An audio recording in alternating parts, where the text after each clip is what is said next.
Good evening, ladies and gentlemen. Welcome back to the Shadow and Sun Show, and welcome back to an episode of Gatekeepers. I forgot to get the number of the episode, but yes, we are. We're all. It's all good. We're all affiliated. I didn't pirate the show. And to my right or left, depending on your perspective, is the one, the only Jade from Jade's Tabletop Tavern. How the hell you doing, my friend? I am doing fantastic. I had the first day of my vacation today, so I'm not going to be going back to work until next year. So I am thrilled. That is awesome. You got any games scheduled between now and then? Besides D&D Connell's tomorrow? Tabletop games or in general? In general. In general, so my wife and I have a lot of board games, so we're hoping our friends will come over sometime next week and play some board games with us. If I can get a one-shot off the ground, I'll consider it, but I don't have high hopes for it. So, but then Connell's game tomorrow, so. Yeah, my son's been home for the whole week so far, and as of yet, he's got no time for his old man to play some silly games.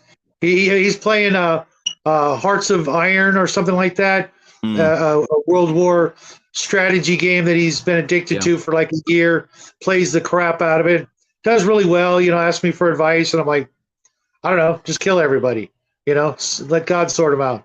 Not my cup of tea, but, he's having fun, and maybe tomorrow, the next day, we'll get something in before all our house guests arrive for the rest of the vacation, but it's not looking too good for me. So getting to play in Connell's game, and I got to, I've already played, I've been in 7 RPGs this month alone, so I can't really complain.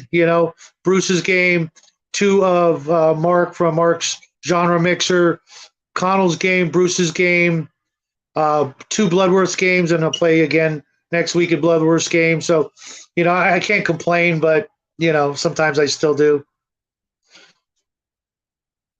I mean, that's fair. So I don't have any games planned per se. If they happen, they happen.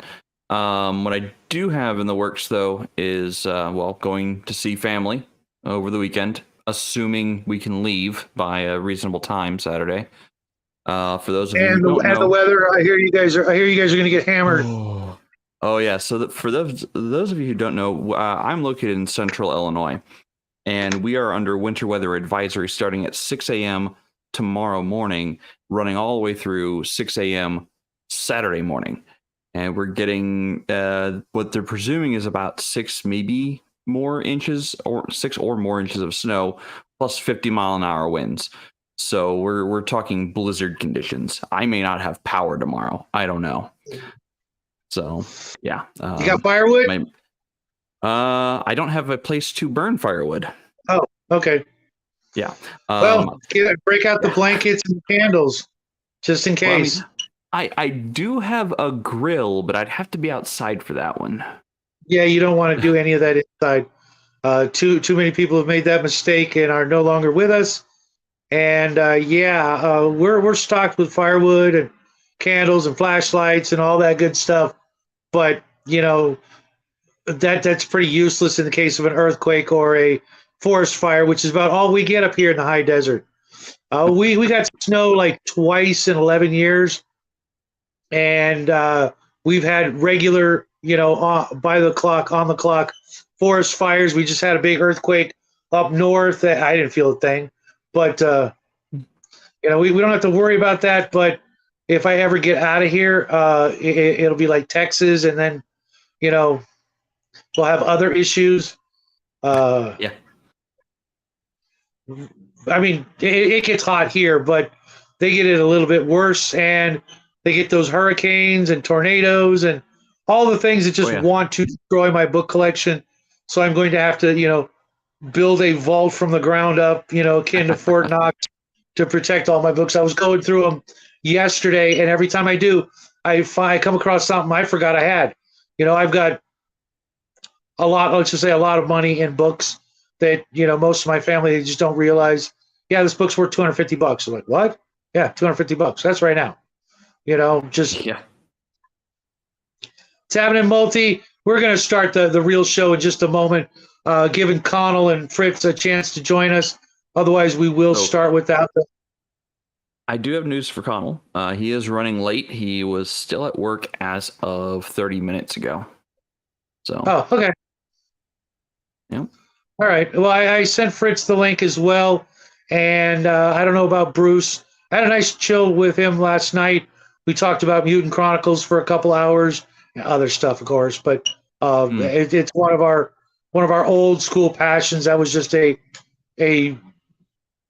wonderful, brutal, dark, ugly, grim game that was just so full of colorful lore and exciting storylines. And it's trying to come back. It did so through Modifius, but they're trying to do another Kickstarter. We'll see how that goes. But if there's ever been a game that was truly cursed, this one was that in spades. The miniature factory in Ireland once started. I think it burned down. Oh, hey, there he is. Hit the link, brother. And it contaminated the meat packing plant next to it in Ireland, and that put that out of business for a while. And just all kinds of horrible, weird things that happened to the Mutant Chronicles line over the years. And it's such a shame because it's just a fun game. If you're into things like Warhammer 40K, it's very akin to that, but about as old, but with a different sort of mindset and end goal, I guess. Theirs wasn't to irritate all the fans and bilk them out of thousands of dollars to play one game. They were a much more friendly company. But yeah, that was fun, and hopefully Bruce will be able to join us as well tonight. If not, I get it. He's he's probably still just getting off work or getting home into the shower, that sort of thing.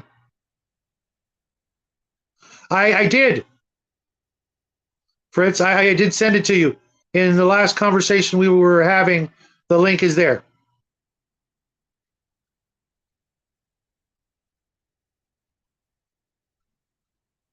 I sent it about 20 minutes ago.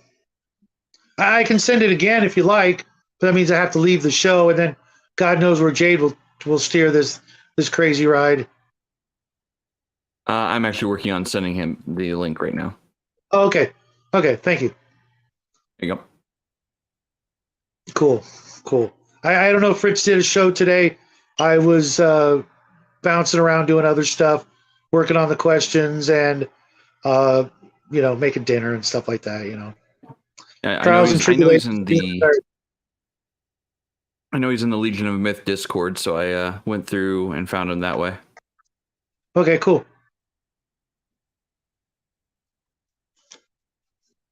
You ever catch his show? So I'm gonna be brutally honest. I don't actually have a lot of time for YouTube. My day-to-day schedule starts at like 5 a.m. and typically ends around 7 p.m. And then, Wednesdays, Thursdays, obviously I'm here. The rest of the time I spend with my wife. Happy wife, happy life. So I've heard people say that. It works for me. I mean, it works for a lot of men. It works for a lot of men. I'm just going to leave it right there because this is being recorded for posterity. No, I'm just messing with you. She's a great lady. She puts up with my crap, I got miniatures in just about every room of the. No, I really don't. I used to have miniatures in just about every room of the house. Not so much anymore. Now that I got the studio, and that made a big difference.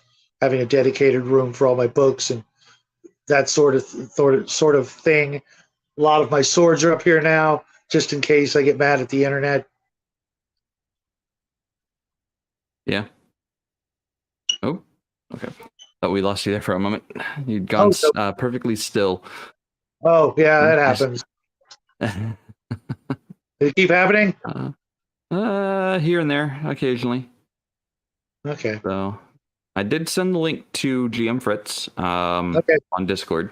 So GM Fritz, if you're out there, I sent the link to you. So if you see something from one Jade on Discord, that's me. Hey Travis, how you doing, buddy?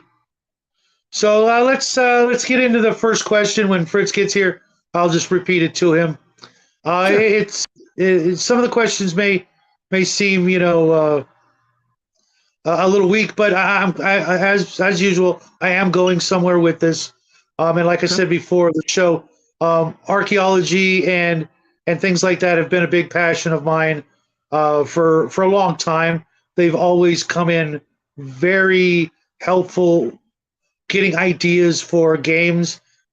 The traditional standard, you find a dungeon type of thing, for me was kind of weak, and I wanted to give it more justification as to why are you going underground and going through these long lost rooms and chambers, and archaeology really helped me flesh that out. So my first question for you guys tonight is, what do you think of when you hear the phrase ancient ruins? Oh man. So one of the first things that comes to mind when I hear the word or the term ancient ruins is a place that is incomplete, broken down over time, very weathered, potentially even overgrown. Um, a place of some kind of historical importance, though, because if it's still there, it means it's withstood the test of time to some extent. Mhm. So it was either really well built or, it was preserved by those who came after. So it might have some kind of cultural significance to whatever peoples that the ruins, are at or belong to. Um, I mean, that's what I immediately think of with ancient ruins. Oh, by the way, for those of you out there, this content was actually suggested back in October by Mar Hockman. Oh, that's right. So I will, yep, I'm Thank you gonna for get the the for the video link and drop that into our Discord. So yeah. For me, it brings up so much. There's so many places. I'm going to go with Earth for now. That okay. just evoke that idea of mystery. What were the people like? Who lived there? Why did they leave? There's so many places that I could mention. That are like that are completely, to this day we don't know almost anything about the people that lived there. They just picked up and left and disappeared and left behind these incredible structures, these incredible underground and sometimes above ground, you know, complexes and cities, and they're just gone. Where did they go? Usually, we can kind of get a good idea, but there's a few out there. There's a few mysteries out there. Sorry about that, guys. Nope, that Where was me. oh, okay, where we just don't know what happened to the people. And then if you throw in things like magic and monsters, whether they lived there or whether they drove the people out, or maybe the people used a gate spell and went to another place, greener pastures. There's all kinds of things like that. And then, of course, in fantasy, there's so many great writers that use that as well. Robert E. Howard was a biggie. H.P. Lovecraft was probably the most famous for that. So many stories of his are about, literally about these ancient ruins, and you do just like a player character party. You explore them and slowly find the clues as to what happened, where'd they go, who were these people, why'd they leave, and then the horror sets in when you find out they weren't humans at all, or they ate each other, you know just all kinds of crazy answers, and you could use that so easily in especially like some of the lower level games, when you're trying to get the party to feel their oats and come into their own and really start to grow, and they can have these experiences without throwing just tons of dumb little low level monsters at them, just solving the mystery, or something like that, can be just as empowering and exciting as having to fight through the caves of chaos and scores of kobolds that are just for me, it's played out. Real quick, Mark popped in here. My number one thought with buried treasure of all kinds is why is it still waiting to be found? Exactly. I'm going to get into that. That's part of, believe it or not, my inspiration for taking on this topic, Mark, is that could be an easy trap for the DM to fall into. Is here's some stuff, but it's just laying there, or maybe you found the secret door, sure, but it's just that was it. You rolled a d6, you got a 1, you found the secret door. Now here's 2,000 in treasure. No, it needs to be a little more challenging than that. And how come the monsters or whatever, they never found it? Maybe the monsters are nothing but giant spiders and things that don't really value treasure. Where is everybody? We're right here, Omen. We're right here. No, we're waiting on Fritz and possibly Connell and possibly Bruce. Just with weather and things like that. The holidays. I knew this was going to be a tough get together, but I wanted to cover this topic because it's something that's very near and dear to my heart. And I know Omen, he's one of the guys out there in the community. I know you guys hate that word, so do I. But he's actually got a lot of working knowledge, having been on some of these sites. Am I misreading what you've told me there, Omen? You've actually had your knees in the dirt with the brush and walked around these places. That's what I've gathered. But Omen and I, we talk about this stuff all the time, especially on Nathan Allen's Quantum Show every Saturday night. If you haven't seen that, please check it out. If you're into paranormal, UFOs, Bigfoot, psychic powers, all that stuff, it's a great show with a lot of open minds and a lot of incredibly interesting tales of weirdness on the regular daily type sort of basis. So what was the answer there, Omen? Did I misinterpret what you had said? Your friends are archaeologists. You hung out with Randall Carlson and hearing about the cool stuff and hypotheses. Okay, yeah, I was in the ballpark. So hurry up and make a channel. We'll have you on as a regular, man. What the hell? I mean, I see you on everybody's channel all day, every day. I mean, you're more retired than I am. I don't know how you get away with that, but I'm telling you, man, just make a channel. Don't make videos. He'll let you in. Right? Pretty much. Yeah, well, I mean, making videos for your own sake and putting your own words out there is great. But yeah, you're already part of the Discord, And you're already part of the family, whether you like it or not. So I got to actually game with Omen in Mark's Christmas adventure last Friday and the Friday before, and it was a lot of fun. And here's the man of the hour. You know him, you love him. My pal Fritz, how you doing, man? Muted again. Can't hear a word. Oh, no. Perfecto. A little bit, yeah. All right, give me a second. I got to get my headphones on here. Not a problem. Okay, Owen. But I'm telling you, by next year, he's just going to be all freaking Adonis now. It's just all, So how's it going, Fritz? Pretty good so far. Busy day. Yeah. I would say me too, but I'd be lying. I got like a 3-hour nap. It was great. Yeah. Live it up. Not here. I've been outside all day. Just got in a half an hour ago. And it's cold. It's 26 degrees, my friend. Yeah, we're looking at about 28 here right now, and I've got enough firewood to last me till tomorrow night. So I'm procrastinating because I know the next time I cut firewood, it's going to have to be for like a week, and I'm not looking forward to that. But I figured I'll do it Friday, last minute. When I don't have firewood, I got to cut firewood. When I got firewood, it's like, I just go out, grab a couple pieces, I'm good. So I don't know if you heard the first question. I'm gonna Not a thing. I'm gonna ring it back. I'm gonna ring it back to you, and then we'll move on to number 2. Fritz. Yes. What do you think of when you hear the phrase ancient ruins? Lost first thing. civilizations. That's what I think of. Did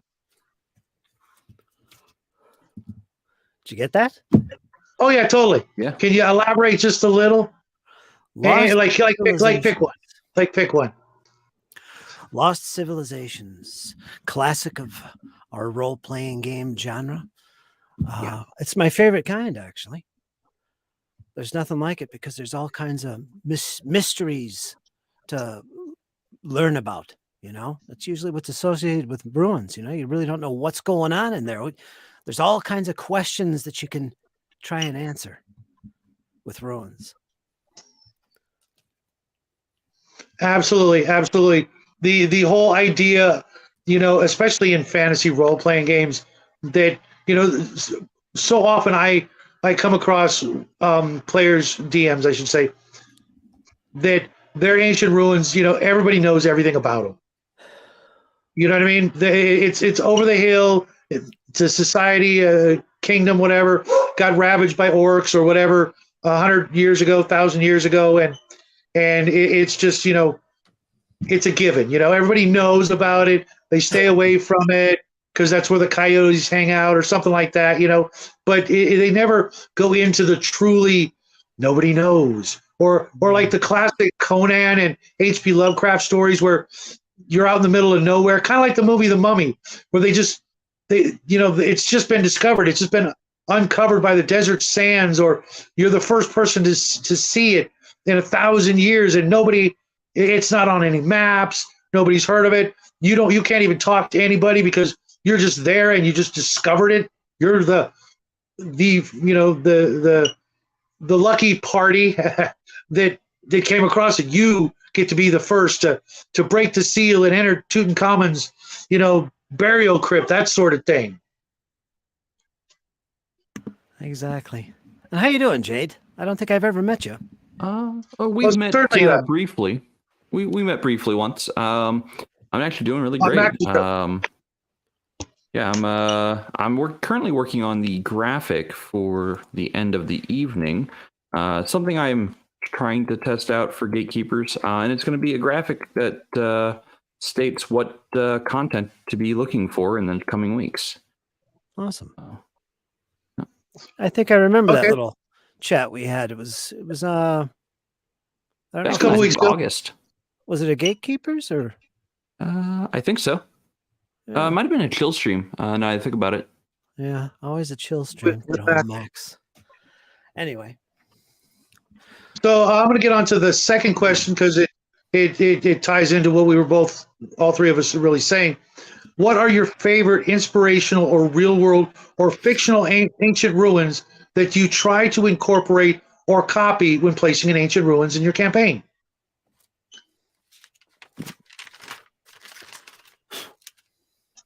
Who wants to go first?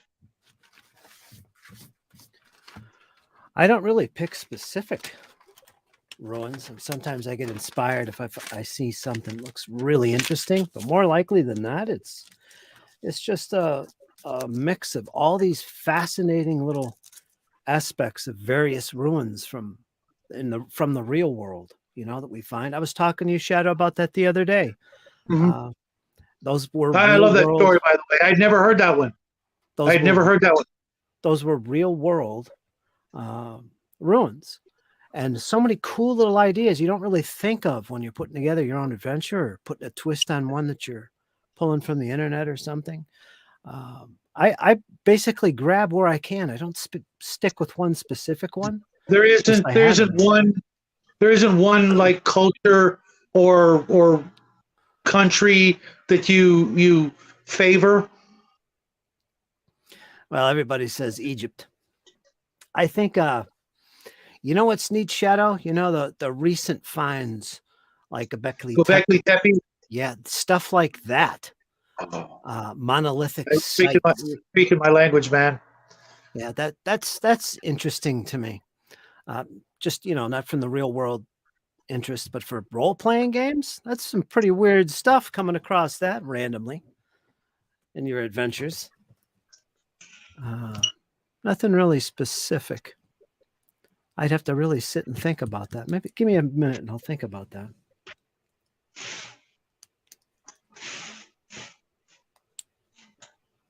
Well, so as Sorry, I far was as like typing notes. specific, okay, as far as specific locations go, I'm really inspired by Western Europe a lot, as most of my games have a more Western European feel to them. So I'm looking at things like the old Westminster Castle, the Edinburgh Castle. Having been to both locations, it definitely impressed upon me their greatness and their like the architectural marvel that they are, because you think about it, those things have been standing for a very long time now, and they're still standing. Like, so there's a little bit of degradation here and there, but they are very much ruins in some instances of the word. And I don't know. They have this like gravitas or gravity to them. When you actually go up to one of these locations, and like look over the land that they inhabit or are built in, it definitely lends itself a certain perspective. And especially when you're only like, at the time I was like 15, 16 years old, touring Europe as a student ambassador, and man, it left quite the impression. So like all of my castles from then on during gaming, like I included all the little minutia things, like not things that you would think of like, oh yeah, okay, portcullises, murder holes, whatnot. Like no, not just those things, but I'm going to the nth degree. I know about the little crevices and the little nooks and crannies in these castles because I've actually seen them. And so you might come across some of these spaces. It might just be storage. It might be a privy. It might be one of those privy towers that everyone goes and uses, and it has to get mucked out at the end of a week. Just yeah. But so yeah, like I said, I'm really inspired by mostly Western European culture.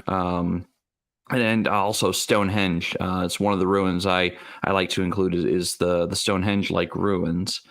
Because again, nobody understands when it was or why it was built and when it was built and what purpose it served at that time, other than potential ritual location or potential like meeting grounds for the different clans of England at the time. So yeah, a lot of my inspiration comes from, like I said, Western Europe. Some video games inspire me as well. I'll see some of the ruins used in a video game and I'm like, that's cool. I'm going to use something similar to that. For me, go ahead, Fritz. I was going to say ancient Mayan, South American stuff. Those are fascinating too. Yeah, that's the general consensus with Bo and Omen, and some of my favorites too, but probably for a little bit different reason, which inspired two real quick questions that aren't on the list.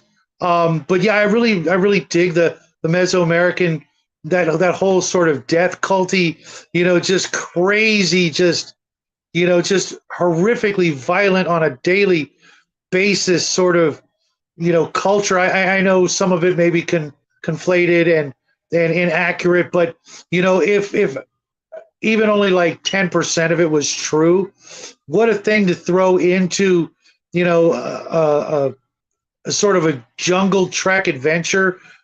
You come across this either ancient ruins or even still thriving city. I know there were, I think, at least two old TSR modules that were sort of centered around that sort of culture and those ideas.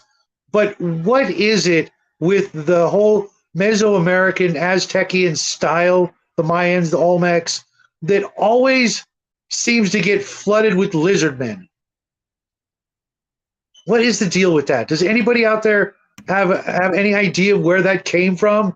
Because I know they weren't really talking or describing a whole bunch of lizard men in South America back in the day. That wasn't, maybe it was a little bit, but not like has been exaggerated these days. Whenever they draw lizard men cultures, it's like straight up Aztec. When you see where they live and things like that, it's always freaking that. Is that just that's what they got? Everybody voted secretly and they didn't ask me, and we're gonna go, okay, they get this. You know what I mean? Whether it's Games Workshop or even TSR, every time I see a lizardman encounter, they're wielding Aztecian weapons. I forget what it was called, the like wooden sword with the obsidian sort of jagged edged blades put into the wooden sword weapons. You know what I'm talking about? That's not a lizardman weapon. They'd use freaking spears, and their teeth. They're built in. They've got built-in weapons. Why would they go out of their trouble to make anything beyond a spear? You know what I mean? They got teeth and claws. They don't need these funky Aztec weapons. But yet every time I see them, even going back to Arduin, which was in the 1970s, that was the thing.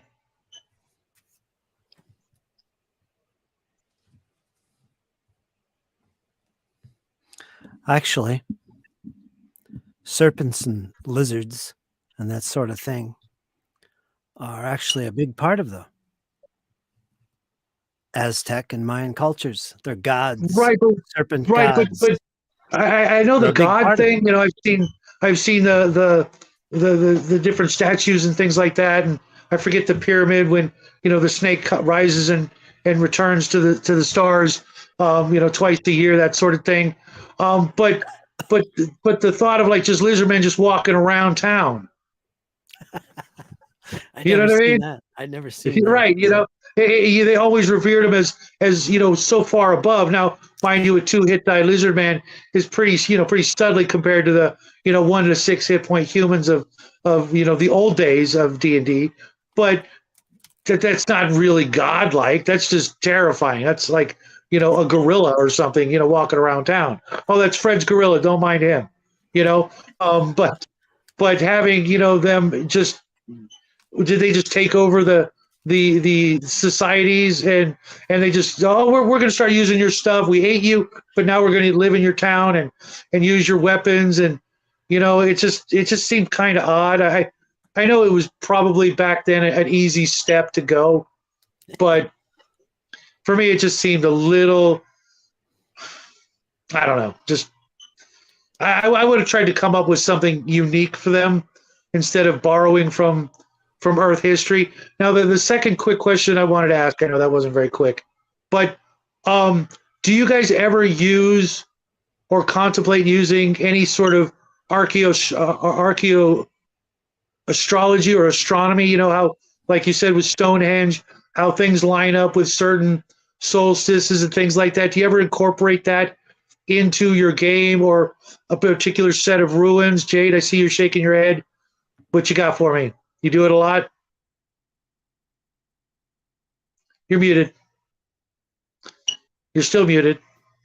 And you're still muted. I see that now. Yep. So, yes, I do use like the stars, positions of stars and whatnot in my game world.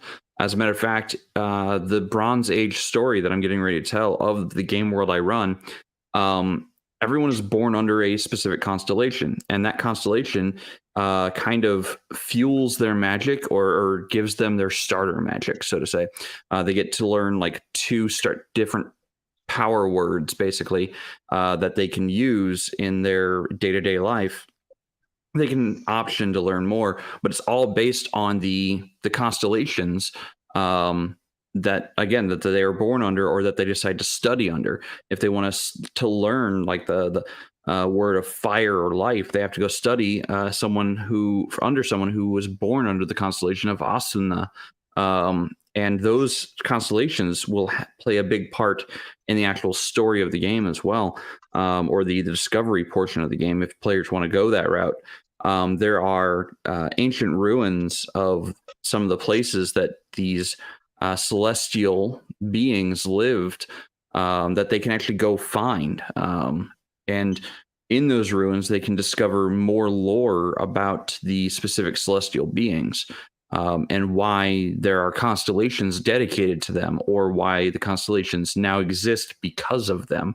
Some of them were on such a grand order that, as the stories go, that they, when they passed on, they were lifted into the heavens, and a constellation was born to represent them.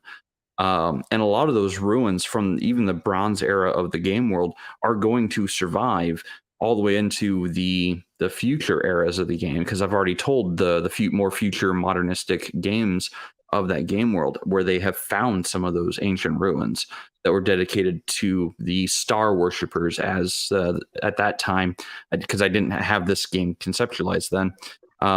People just thought of them as star worshippers because they had all these constellations etched into stone for millennia, like 13,000 years or more, that people were still going to these sites like, well, that's this constellation, that's this constellation, what do these people do revering constellations? Well, I guess they were star worshippers, because a lot of that stuff got forgotten over the course of 13,000 years or more.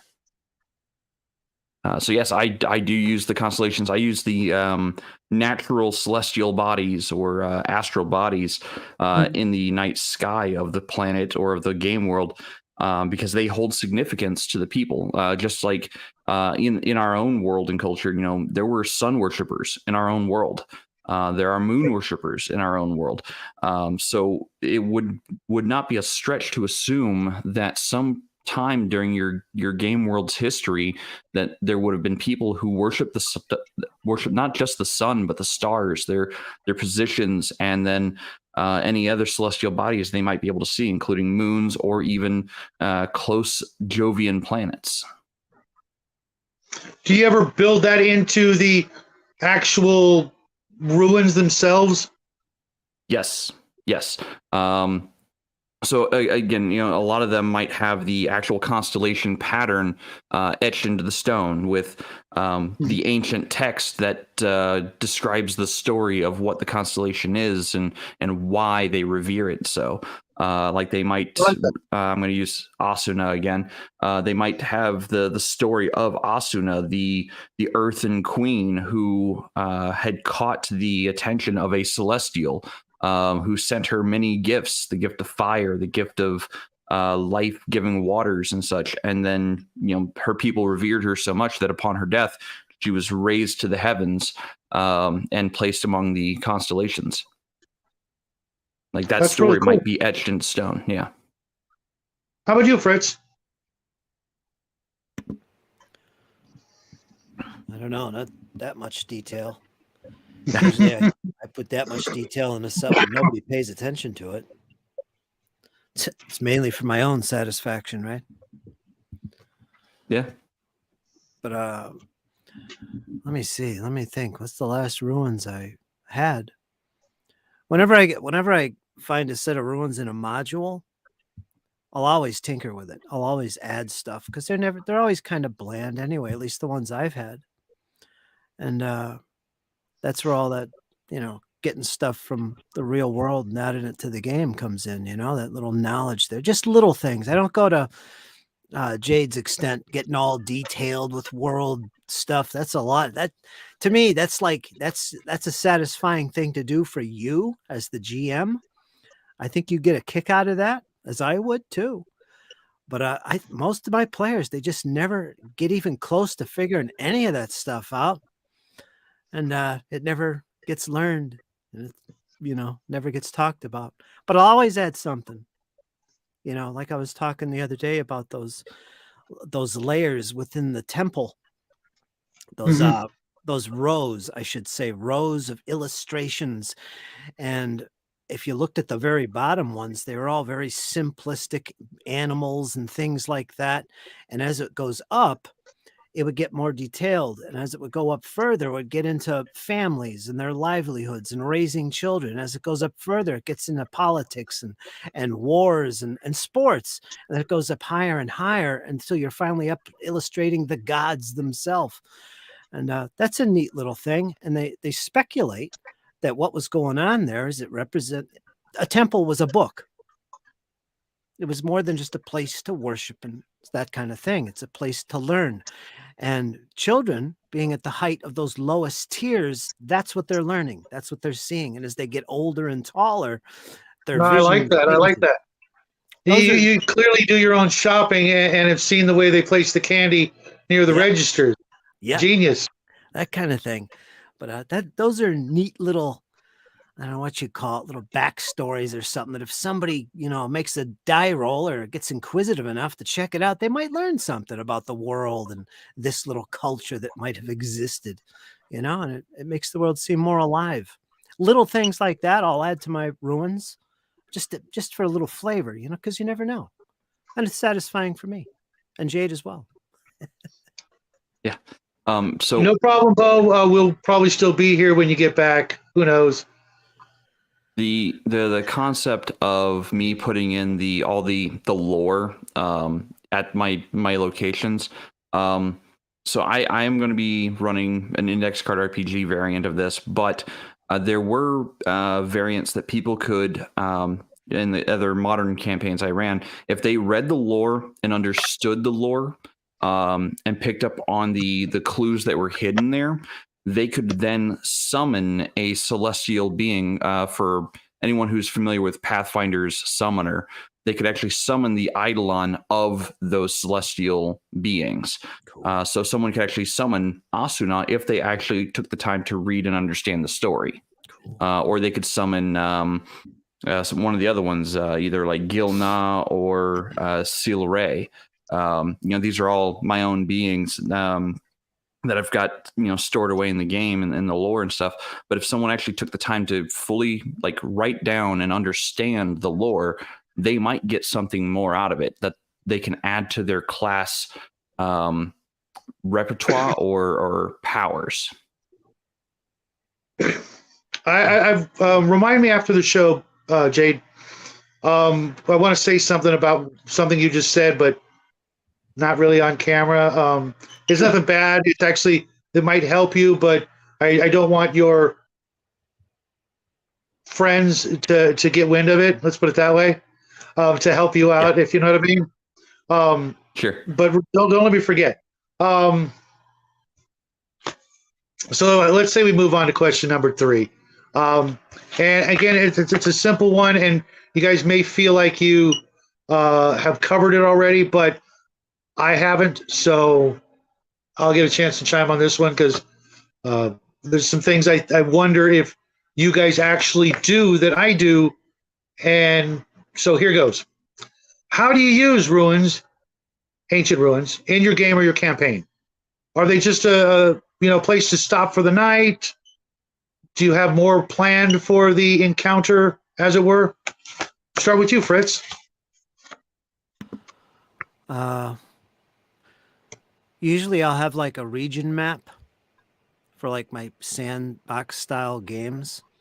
Sure. And I usually populate it with all kinds of places on the map that players can see. Yeah. And they're just highly they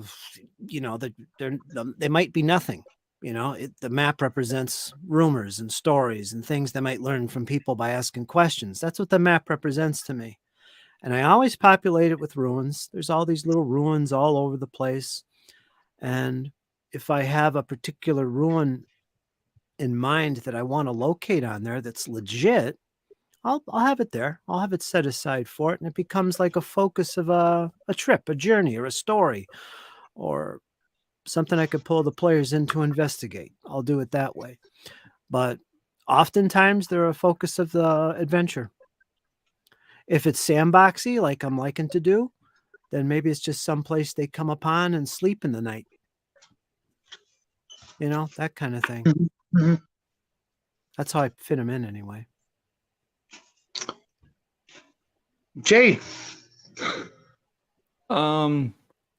So in a lot of cases, my mentor characters will send them to places of power, which happen to be ruins in most cases. Because why do these places still exist? If they weren't, what was the reason they were built? These are all things I consider when I'm placing ancient ruins in the world.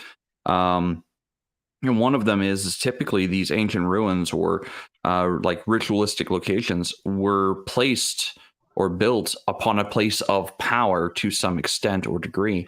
And the mentor characters, because anyone who knows the cycle of storytelling will know that when you first start out, you have some kind of mentor, somebody who's kind of guiding the people along, the main characters or the heroes. And that mentor will know of one of these locations to be like, okay, I want you to go into this location. Kind of like how Yoda did to Luke. He sent him, and into the tree and into a place of power and told him that his weapons would be useless there.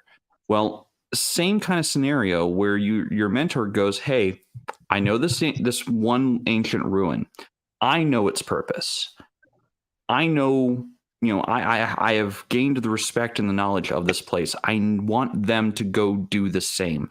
Maybe their journey will be different than mine. Maybe they'll glean some other knowledge than I did, but I'm going to send them there. So typically it's my mentors that send them to ancient ruins to learn something about the world, about themselves, or about the plans of the big bad evil guy. Because the mentor might go, oh, hey, I know what's going on in the world. I'm not the guy to stop it because reasons. And I'm going to send the heroes to this location to learn about something so that they can be armed with better knowledge going forward.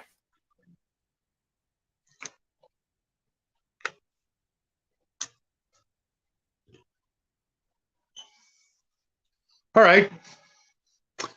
With me, I like to throw clues.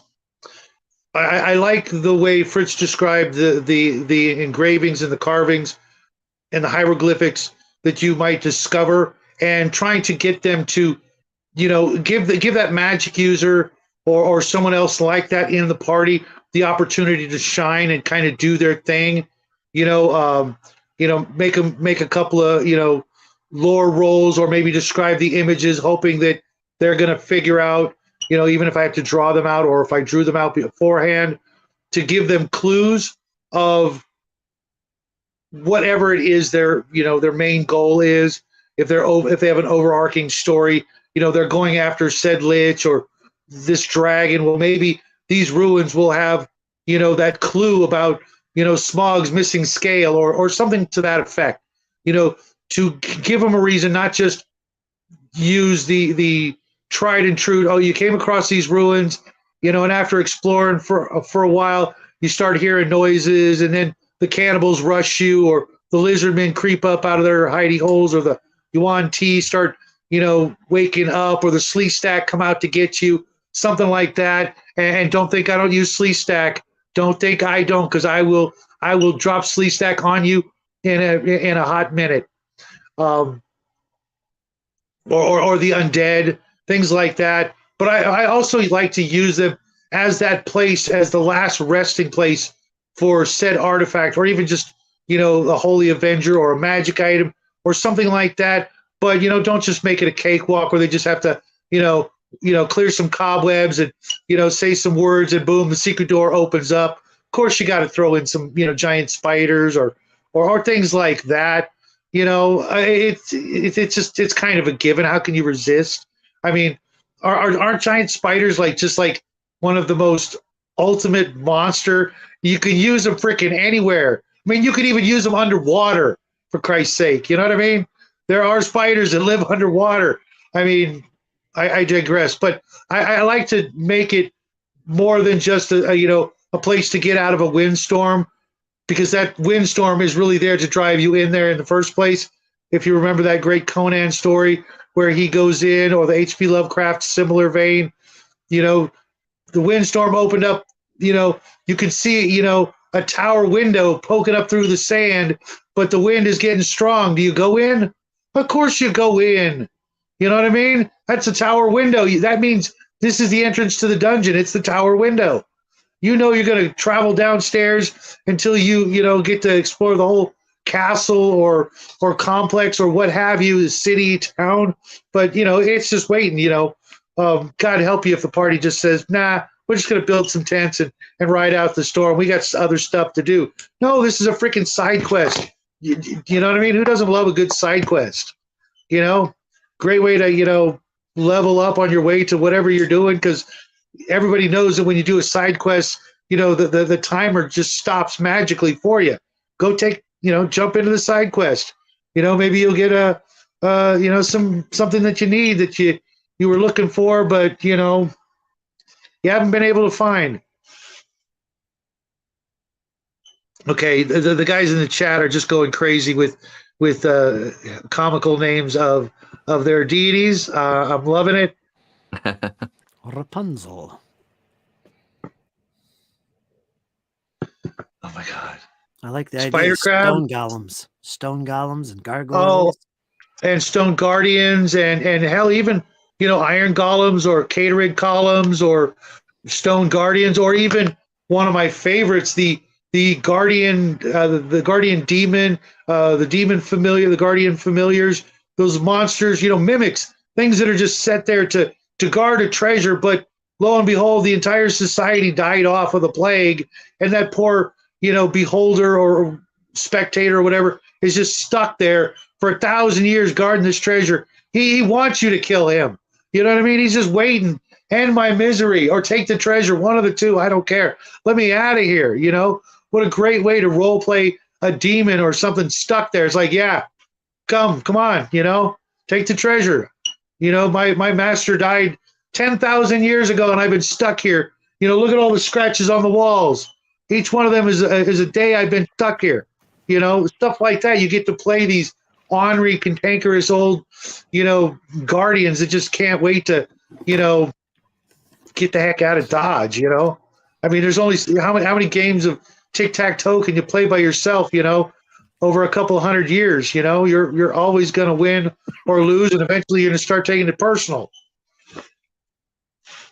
I just realized my current campaign that I've been playing for well over a year now is Abomination Vaults, and it's all centered around ruins, the ruins of the old Gauntlet, and it's a pretty good adventure. But I forgot all about that. I'm actually playing a mega dungeon essentially, and it's all ruins. Mm-hmm. Yeah, there's some good ideas in there. I know that. Exactly. The point of the show tonight is to help those budding young dungeon masters and even the old farts like ourselves to get some new ideas, because ruins are, for me, I look at it like this.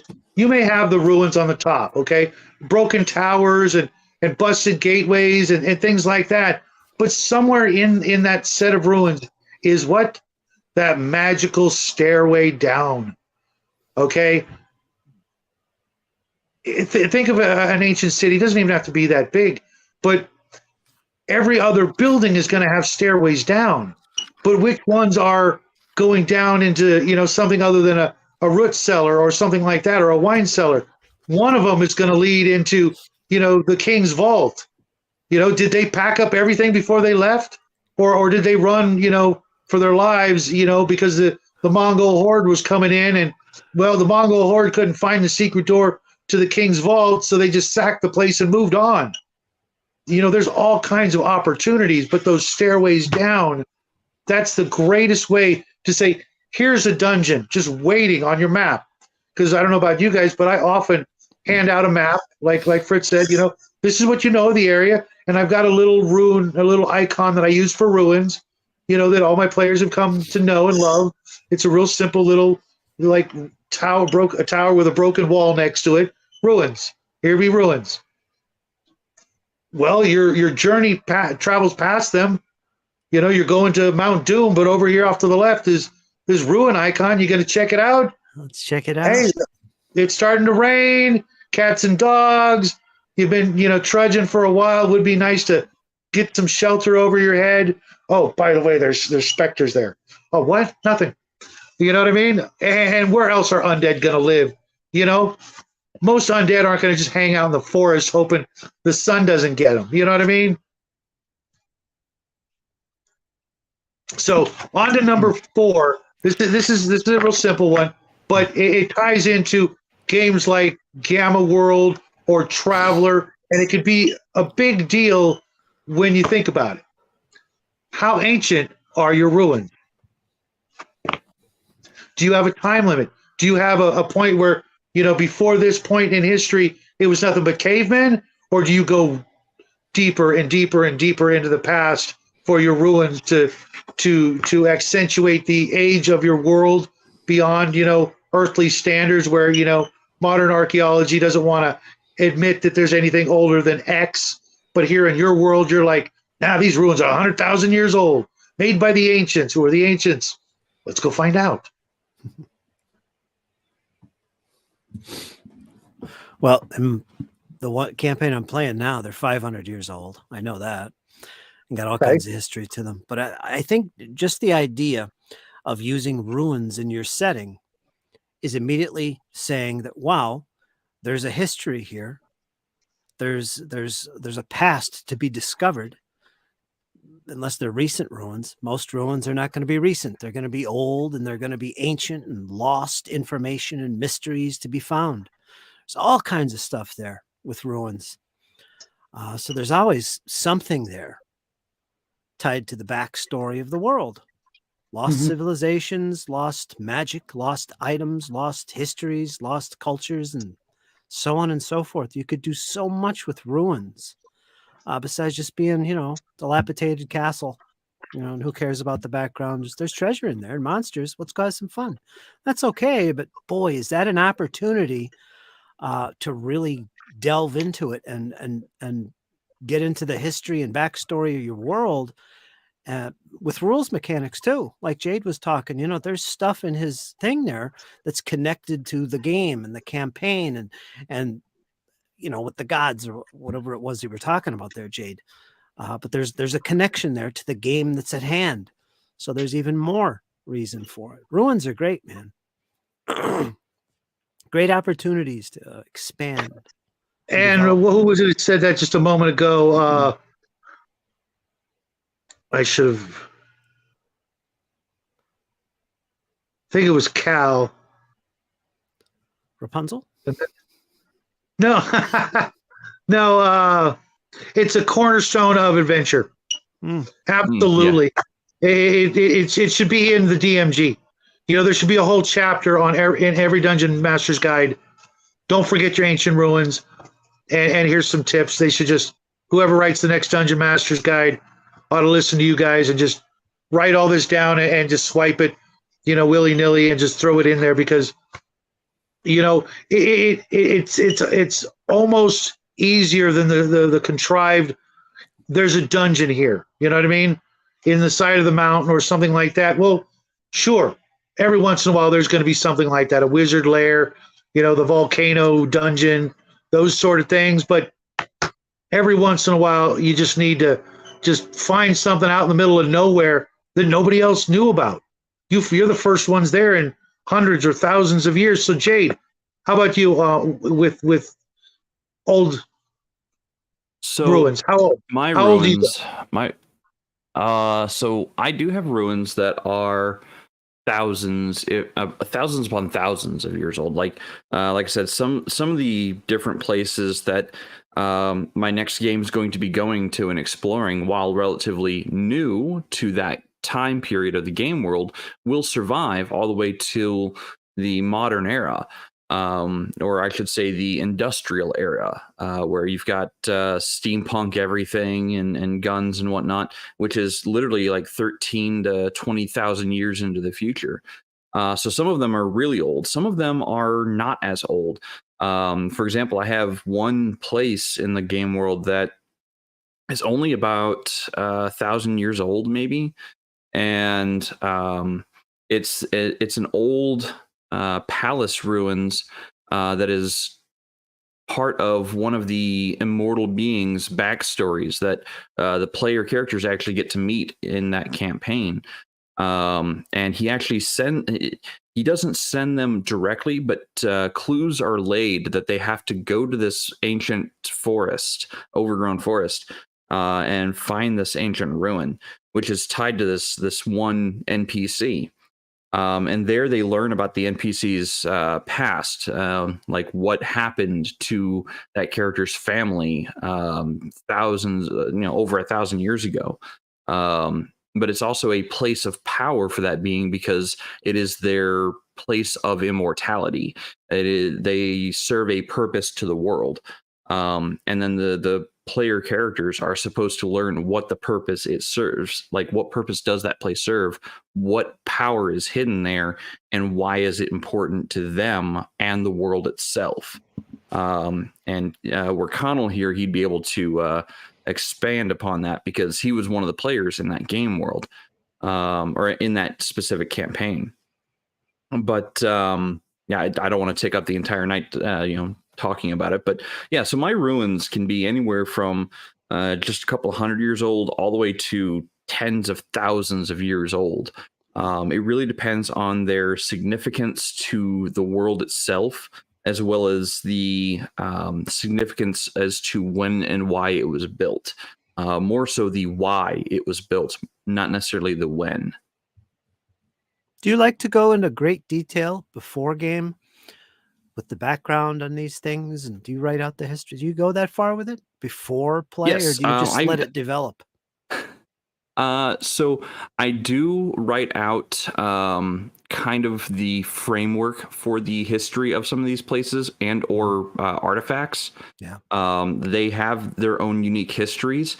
Now, many of the players may not discover the full history. They may not care enough or want to delve that deeply into it, and that's fine by me. If they only want the one-page summary, then that's all I give them. If they want the one sentence, summary, that's all I give them.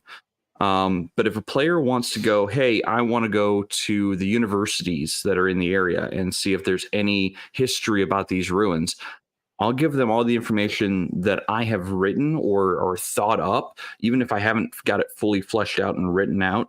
I will give them the entire lowdown of what that place is, but not at the table.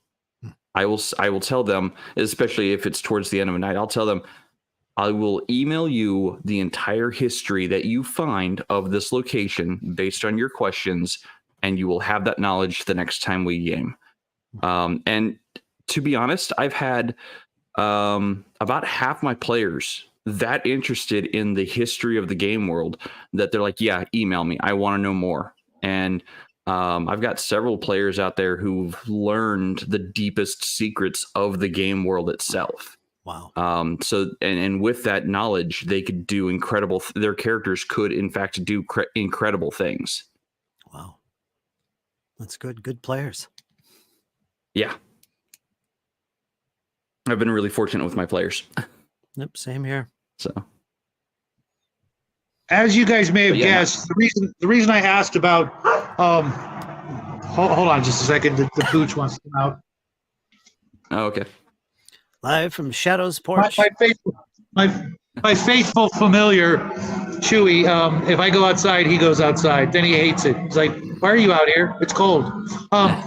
We focus mostly on fantasy games, and I wanted to use this question for science fiction. Gamma World comes to mind. It's all about ancient ruins. The entire game is ancient ruins of society that blew itself to smithereens. And everything we've said here, obviously applies, except you're maybe finding books or videotapes or whatever the technology was to give these clues and things like that. Who doesn't like finding a submachine gun that still works after 1,000 years? But what about science fiction, Traveler or Star Frontier style? Great stories like Babylon 5 had some of that in there. But so often when I'm playing Traveler, that's what I'm thinking is discovering these ancient civilizations. Are you afraid to go back before humanity, crawled up out of the muck? Are you afraid to say that this civilization is older than mankind and they blew themselves to smithereens back when humans were still monkeys or whatever you believe? That sort of thing.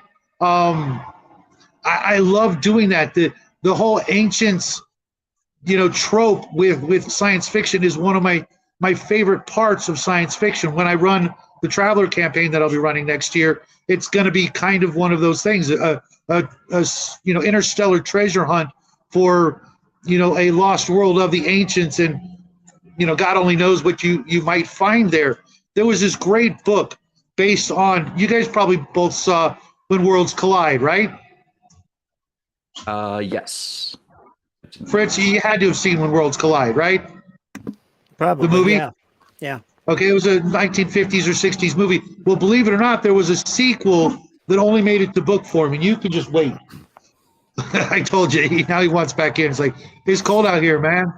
Well, in that book, the people that left Earth, the few survivors that left when that planet was going to crash into Earth, well, it didn't really crash into the Earth.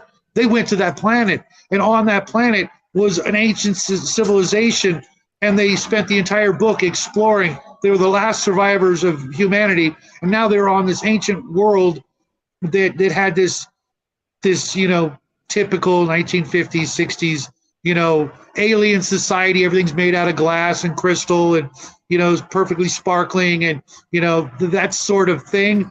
And I love that. I love that whole trope of the ancient society that's so far beyond mankind, but yet here it is to explore and try not to get yourself zapped or hunted down by the malfunctioning robots that are there. Do any of you guys ever do stuff like that? From a science fiction standpoint, I haven't played sci-fi in a long time, but I intend to. But not recently. Sorry, I was responding to chat. Yeah, so when I do run science fiction games, I will include, and this is kind of also the more modern games for me as well. I will add the ruins especially on like distant planets or elsewhere in the galaxy. I will add ruins to places that humanity has never been to. Like it might be the first time humans have set foot on a planet, and there's ancient ruins there. What do they mean? Well, that's for them to discover, especially if I'm running more like a Star Trek-esque game where it's about exploration of the galaxy and the universe as a whole. They're going to learn that they weren't the first species in existence. They're going to learn that there were other beings out in the greater scheme of things. Does that lessen the hero's importance? No. Does it lessen their world's importance to the grand plan of everything? No. Is there a grand plan? I don't know. Might be. But the ruins will have something tied to them that furthers not just the game itself, but also furthers the campaign. The ruins might be a partial solution for the session, that night's session. It might come into importance, but those ruins might also come into importance again, like 10, 15 sessions down the line. When they discover, oh, hey guys, you remember that the depiction we saw on that ancient obelisk? Well, yeah, it described XYZ. Does that look like XYZ to you out the port window there? Well, yes, it does. What is the significance? And it kind of puts a hook or a clue in front of them to go down that path and down that rabbit hole. So yeah, I will in science fiction games use ruins as a go this way, or warning, there's something bad here you probably don't want to mess with. Or warning, there might be something that is a planet killer heading your direction. It happens every so many thousand years. you just happen to find the ancient articles or records of it.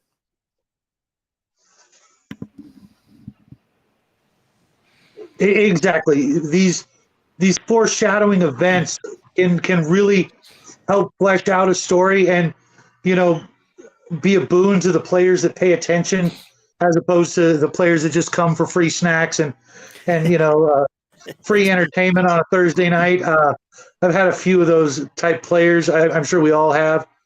But for the players, the really stellar players out there, this is their bread and butter. This is what they're there for. They want to get immersed and they take notes and they do all the good things that and they make the games so much more rewarding for us as GMs. That's really, for me, one of the things that I love the most about being a DM is the good players. We all can tell a good story. We've been doing it for decades, but it's those players that come along every once in a while. Oh, gee, show off time. That really make it worthwhile. They really, the closest thing you're going to get to a pat on the back, is when they remember something and they've been paying attention and they're like, oh, I know exactly what this is for, or I think I know what this is for. Let's try to use the information that we learned way back, whenever, and see if this is in fact the key to solving the puzzle. That's pretty much what Gonzo's Sword and Sorcery is all about. Lost technology. Right. Barbarians with laser guns. What is all that? Yeah, I've got a bunch of Starfinder myself. I haven't really delved into it yet. Maybe one of these days. So do I was thinking of giving it away, So- but it just looks like there's probably got to be some nuggets in there. So let me read it. Oh, yeah. Even Arduin and hell, even Blackmore, had that element of ancient science, in a D&D world. I know a lot of people hate it, but it's always going to be there. It's always been there from the very beginning. You might as well embrace it, when it's appropriate. Don't try to shoehorn it in. And if you hate it, that's fine. Stick to your traditional way of doing things. I'm like that too. I've got D&D worlds that I don't want, the advent of gunpowder to rush my game into the industrial age. I've got a world for that. But every once in a while, I want to run the typical sort of fairy tale-esque world where, it's Tolkien-like or it's C.S. Lewis-like, and I want to keep it there as long as I can because it's for the players that enjoy that sort of thing too. But every once in a while, you just want to, cut loose and see where this crazy ride's going to lead to. Yeah. Now, as much as I am not a fan of Starfinder, I thought I was going to love it, but the power creep is just too much for my enjoyment. This is the very first adventure path set, and I think this is kind of what you're talking about, Shadow. There are ancient ruins that take place that were built long before human civilization. And they're spread throughout the galaxy. They're not just in the one solar system that you start out in. They're in several different solar systems throughout the galaxy. And although the story of this is absolute terrible, Dog water? I'm just going to say it's terrible. I hated this story as a game master. There's a lot of portions of it that just make absolutely zero sense. Like, why are they there? Why'd they go to this place? They were trying to glean one piece of information, and they had to do this whole rigmarole BS dance around to get one piece of information that they could have figured out on their own if they'd gone literally anywhere else. So there are a lot of problems with this adventure path, but this adventure path is called Dead Suns. And I think it is something like that you were talking about. There are a lot of ancient ruins, and it has to do with an ancient civilization and artifacts of great and immense and terrible power. That was the first adventure path they published for the game. Yes. Yeah, so it was going to be a Yes. little bit wonky. Oh man. There is that. They should have waited about 2 months to publish this, because there are things written in here that conflict with the core game book. Nope, that's no good. Yeah. So I'm like, you guys rushed to get this done before the core book was ready and ready for print, just so you could have something to launch players into. That's it. Immediately. This would have been beneficial to have this come out 2 months later after the core book. So that's my opinions on it. But I'm not a professional writer, so take what I say with a mountain-sized grain of salt. It's a good setting. I like what they did. If you're a fan of Galarian and the Pathfinder game, it's great because it continues that story of Galarian into the sci-fi genre. You got the same races and more, but it's still the same Pathfinder going on there. It's pretty cool the way they did it. I just didn't enjoy the power creep of it. Yeah, it's a little bit crazy. I play Pathfinder 2, and when I started digging into Starfinder, I was like, wow, these games are so close mechanically that I'm getting really confused with mechanics. And I'm looking at some of the Starfinder stuff, and I'm looking at it through the lens of Pathfinder 2, and it's like they could have done this so much better if they added like traits and stuff the way they do it in Pathfinder 2. It's too confusing that way. So I don't play it right now. So I can't do it. My brain is going to explode. I would run a majority of the modules or paths they have out through Index Card RPG Warp Shell instead. There you go. That's a better idea. Okay, real quick question. You played Dragonstar. Yes. And you liked it. I like it better than I like Starfinder, yes. Can you give me a little reason why? Because I have both. So, and this is vastly off topic, but I know. So, set the Wayback Machine to the early 2000s. You had D&D 3.0, 3.5 come out.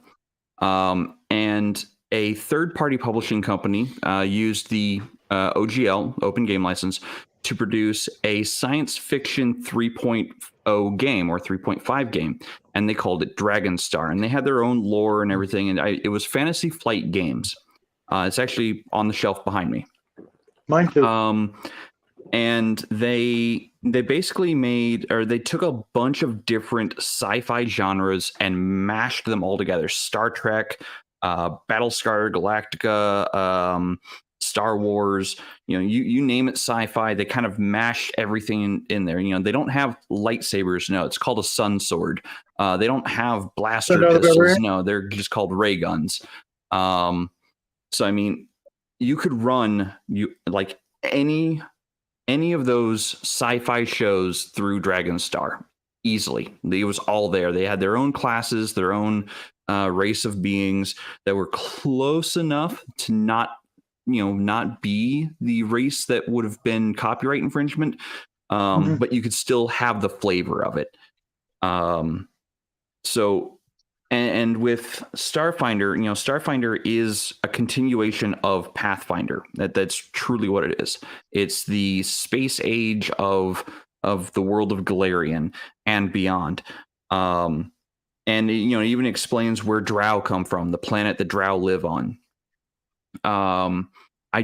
Between the two systems, Starfinder has this huge power creep all the way up to level 20 that is just absolutely insane. Like when you're level 20, you're doing multiple D10s or multiple D20s as a fighter to something else. It's kind of insane, and plus all the powers and unique abilities. Whereas in Starfinder, or not Starfinder, I just forgot the name of it. Dragonstar, thank you. Whereas in Dragonstar, it kept the power creep at a minimum, and it felt like D&D in space. It was almost, I dare I say, like Spelljammer, but more science fiction than fantasy fiction traveling through the stars. Okay, that's kind of the way I viewed it, but I haven't read Starfinder, and if Starfinder is gonna throw me for a loop, and maybe it's not for me.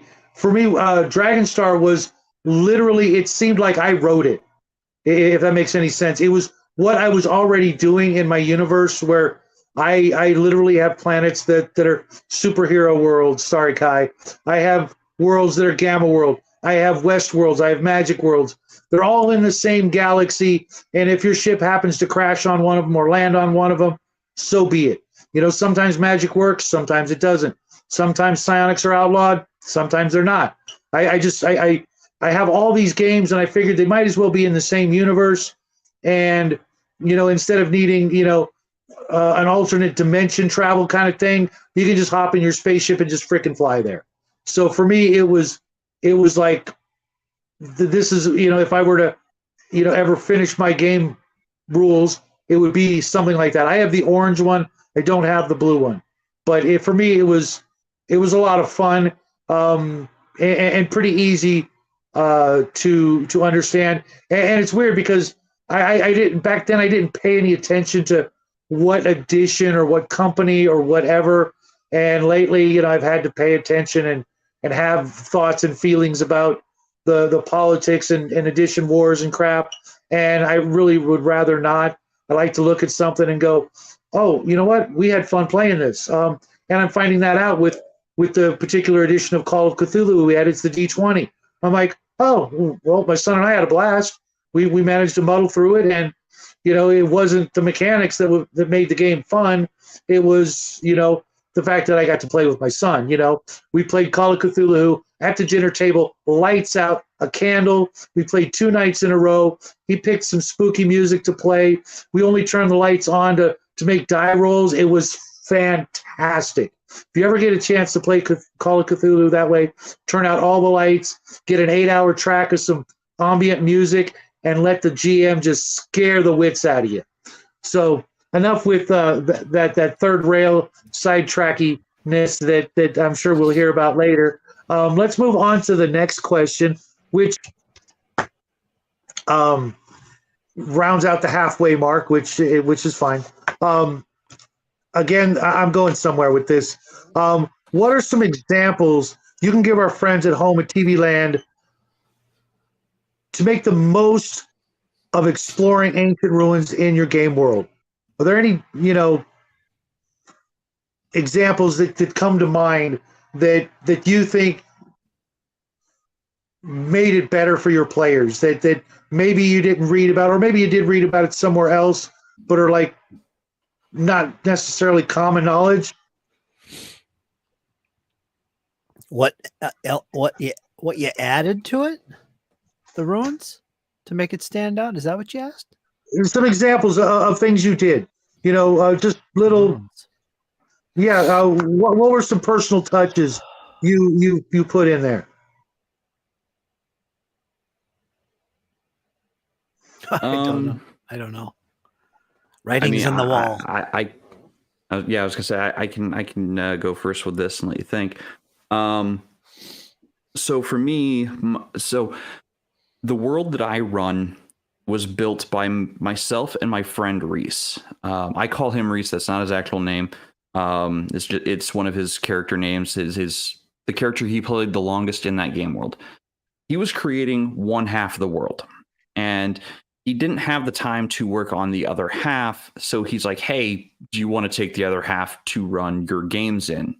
That's cool. Okay, so yeah, we decided to work on the game world from opposite sides and work towards one another when we were creating the game world.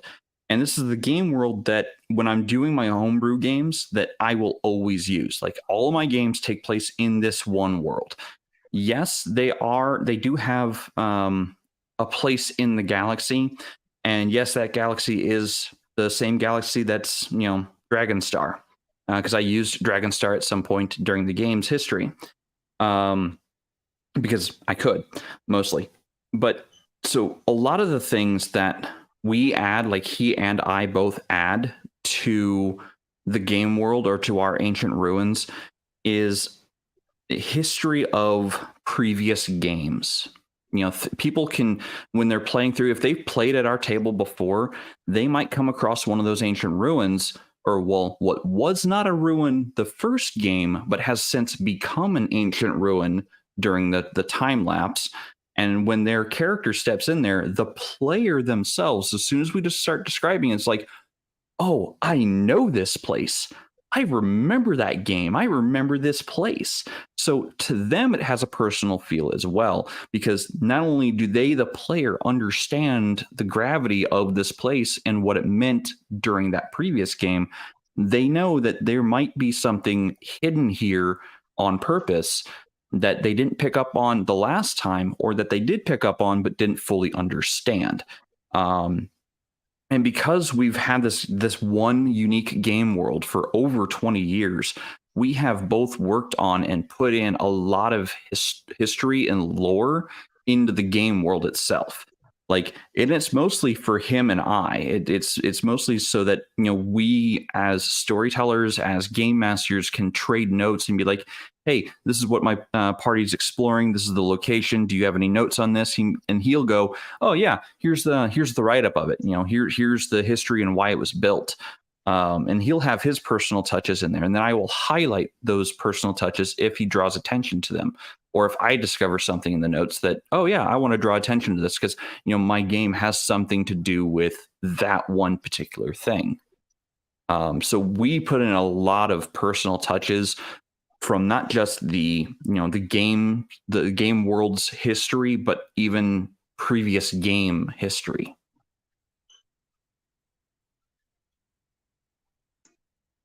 I like it. That's really cool that you two could work together. I see so many teams of dungeon masters not being able to pull that off, if you know what I mean. It's like, all it takes is one little thing, and suddenly, you guys are, fighting over the phone or something, you know what I mean? That's really, you know what I mean?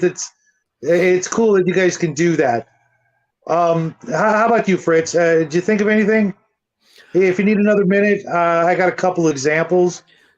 There's a couple things that I like to put in my games that anyone that's played with me for a long time, like my nephew and maybe even Patrick, would notice.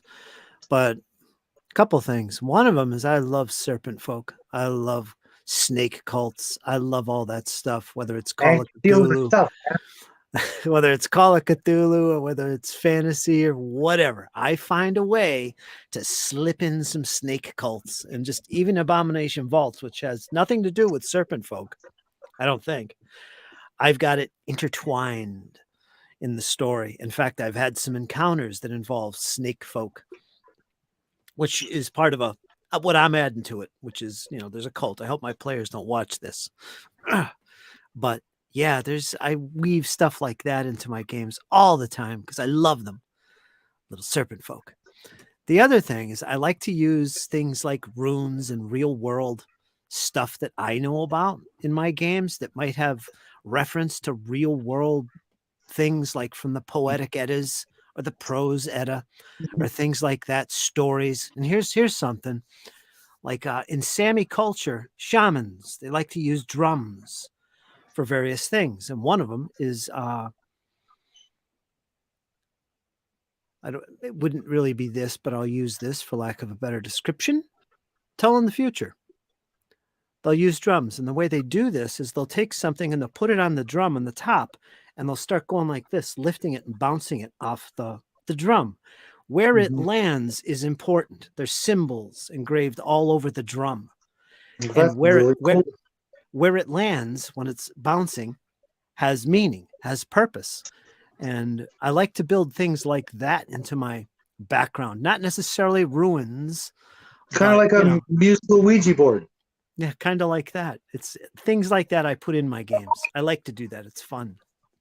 Okay, well, you stole the serpent men from me, but that's okay. because I'm going to hit up another Robert E. Howard / H.P. Lovecraft trope, which is the degenerated men, the people, the societies that have reverted to cannibalism because there's no food, or because they're locked in that giant castle and they can't get out, and so they've literally eaten themselves to death, made their little factions.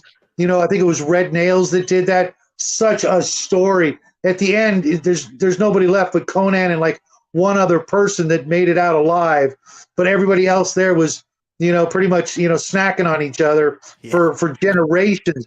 That movie, Descent, I think it was, where those girls went spelunking and they came. Oh my God, that movie was just out of control. Yeah, I see you shaking your head. That movie was just so dark. It was, but I mean, what a great way to really, scare the bejeebers out of your party. They don't have to necessarily be stuck, but now they know to put that on the map. Stay away. Don't let people go there. This is the worst. James L just sent me a video this morning about the cannibal convict, and that reminded me of Descent and Red Nails, and of course I'll use the lizard men or the serpent men. But there's another one that I use. I've used it for every new group of players. I even got to use it on my son. It may seem like not a big deal, but in Conan, there's a story, I think, in the very first book where Conan comes across some ancient ruins. And it's pretty much deserted. There's only one thing there, a giant slug that chases him around and, is spitting acid at him, trying to make him dinner, because, that's all it does is it roams around. But it's the size of a Winnebago, and it's just this big oozing, horrible thing with the feet, the eye stalks, and it's just moving around, and nothing. His weapons won't work. Nothing will harm it. There's nothing you can do. Your swords just bounce off it. Your magic, nothing, because it's just solid, rubbery, slug-like skin. And how do you defeat it? You literally use the ruins against it. You go up high, and he pushed a giant rock onto it, and that did it in. All your magic, all your skills, all your abilities are meaningless for this low-level encounter. It doesn't matter how many people are in the party. Your magic missiles, that's not going to do it. This thing is just nothing but hit points and armor class and acid. So you've got to go up high and find the right time, the right place to, lure it into location, and then with all your might just push part of that battlement or broken wall, and 2 tons or whatever just come crashing down on the beast. And I've used that encounter. God, I've got to have used that like 20 times, and nobody sees it coming. You would think that all these players have read Conan and would remember that, because that scared the crap out of me the first time I read it. A giant freaking slug the size of, half my house is coming at me, and of course, the only other option is just to run. Just run as far as you can until you're completely out of the ruins and back into the desert or what have you. But those are a couple of examples. And of course, like I said earlier before, the desert, the windstorm reveals this set of ancient ruins partially, so you can get in there and get some shelter from a sandstorm. Because if you ever been into even a little dust devil, that's one of the most unpleasant things you can get yourself stuck in. And people have gone blind and died from those things. So it's not like you're going to freeze to death. No, it's gonna shred you. You're going to get infected. You could possibly go blind or choke. You need to get out of there. Well, lo and behold, there's the entrance to a building. It's got 3 doors with this funny symbol over the middle door, and you hear a shh. You're not sure if it's the wind or not. Dare you enter?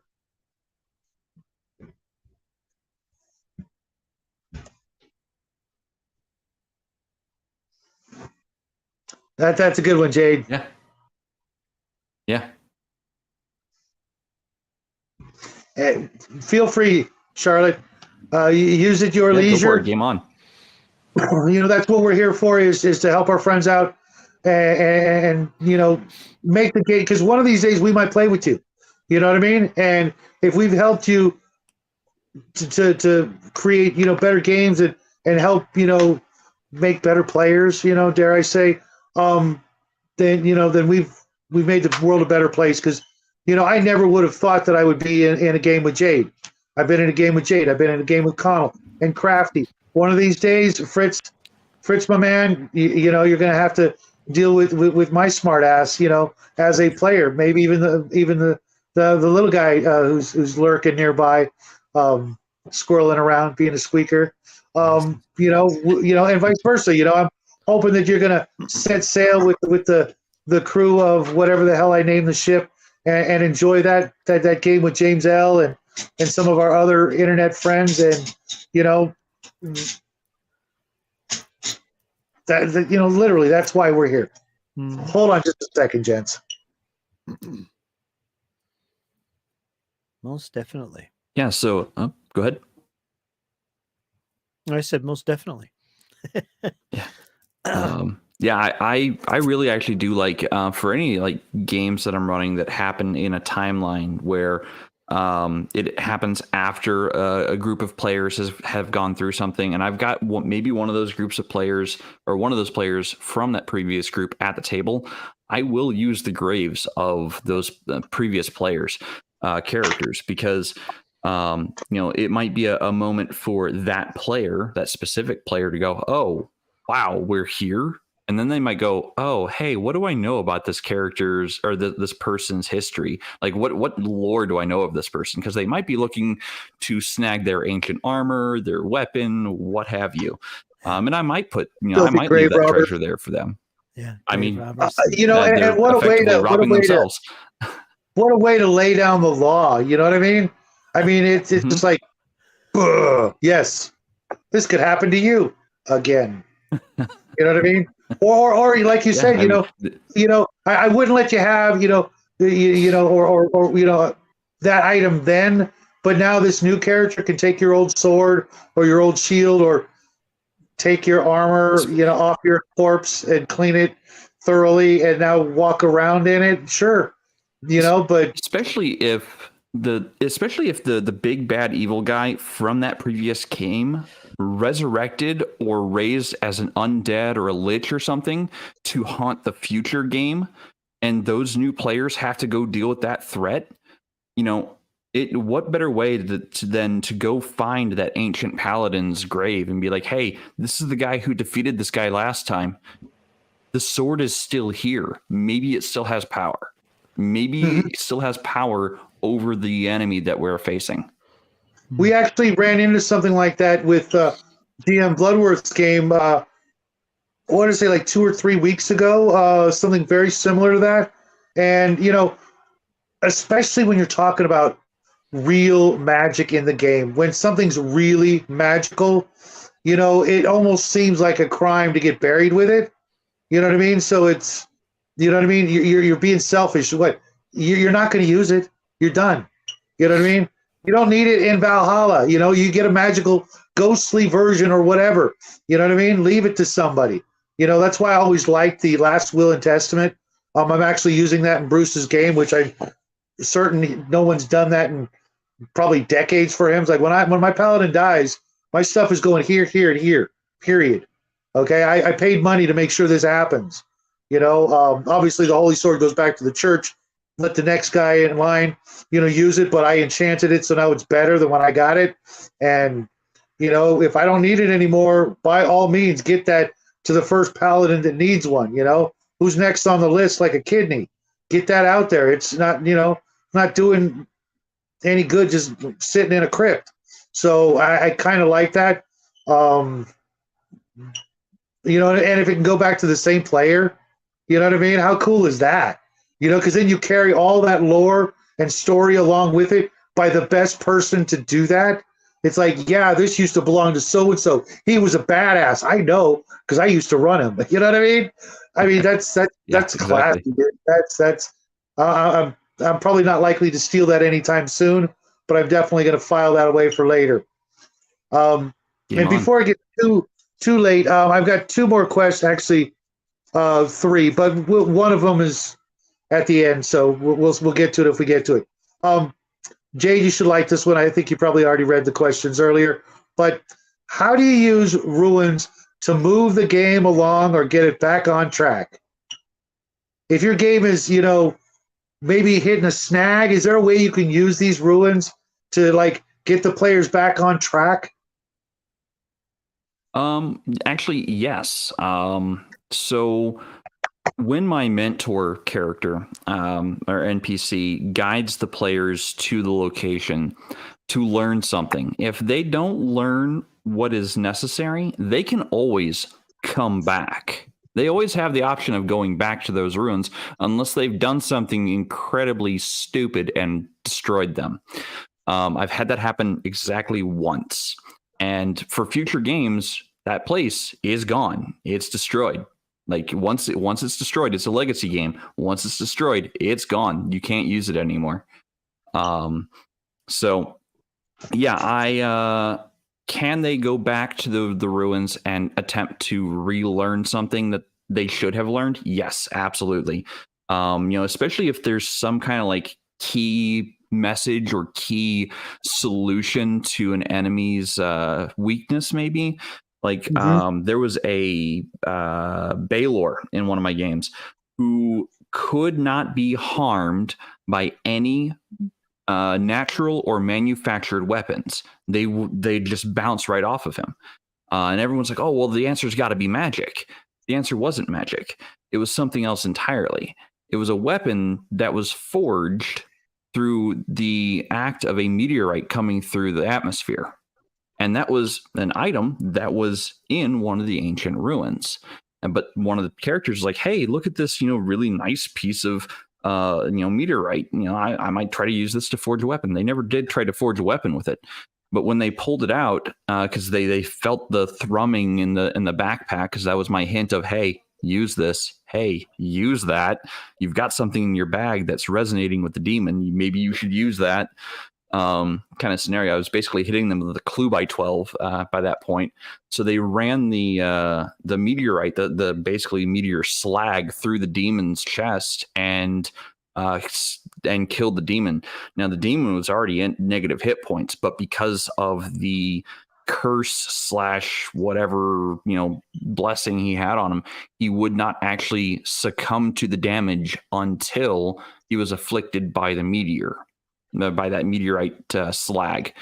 That was the only thing that could kill him. And then that's what the players used. Like, oh, hey, you remember the ruins we found yet? Is this the demon that the ruins, like the lore that was written in the ruins was talking about? Like, maybe. So yeah, the character just ran up and slammed the slag pointy end first into the demon and ended the combat. It also ended the campaign. So. Sorry to hear that. No. Well, I know it was a good ending. It was the proposed ending for it. So. Oh, okay. Sorry, I misunderstood that. No, it was a good ending. How about you, Fritz? Well, to get a camp or a storyline back on track, I don't know about that for ruins, but I try to make ruins part of the adventure. But reusing ruins is cool. That's something I've done many times where, the party goes in at first or second level and they do this, clear it out. And then, they get up to fifth or sixth level and find out they got to go back to those ruins for some reason. Maybe I'm bringing them there on purpose. Maybe there's something else going on because it's a living place, right? Sure. New occupants take over all the time. So yeah, I always have ruins are kind of like a permanent feature, they're always going to be there, and characters know that in your campaign, they could always go back and find something new's taking over the place. But yeah, there is that. I don't think I've used ruins specifically to get a story back on track. I like to use them whenever I've given a clue and they just didn't sink in their memory, and I can send them, or have them encounter these ruins where it's literally spelled out for them. Maybe they need to use comprehend languages or read magic or something like that, which we'll just literally just get it back on track. Now they understand. I can spell it out for them because all the other clues are just not working. But for the most part, that's about it. Other than like something like Jade said, where here's the MacGuffin that will solve the problem. You couldn't make one or you couldn't find one or whatever. Well, now here's another backup weapon that they were working on, but they didn't finish it maybe. And if you do a couple of things, you can get it up and running. And now you've got that weapon or tool to use against the bad guy or the cult or whatever. Or like you said, with an ancient demon, you've got ancient lore, or the inscription of the weakness of Smog and his missing scale and where it's located, kind of thing. But for the most part, I think we got that. Now, are there any pitfalls or obstacles you try to avoid when your characters explore ruins, or something like that you've laid out that you want to let everybody at home know, like tropes that you should avoid, mistakes you can make that you've made that, don't do this, don't do that kind of thing, because it never ends well?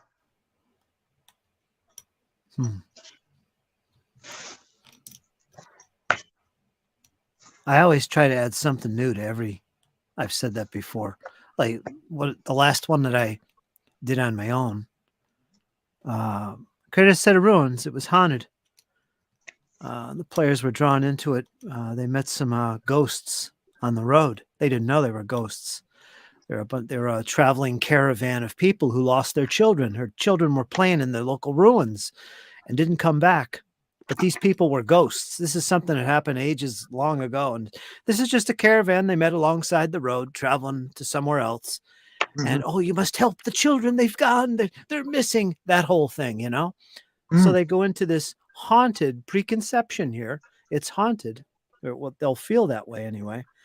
But what I did, I had something else in there. I had a doppelganger living deep within, waiting for his opportunity. He was he made himself out to be a lost adventurer and joined the party, and looking for his chance to get one of the characters alone in the dark and do his deal. But that's what I added to that, just a little doppelganger. I always try to change it up. That was another thing that I did. That was pretty fun, actually.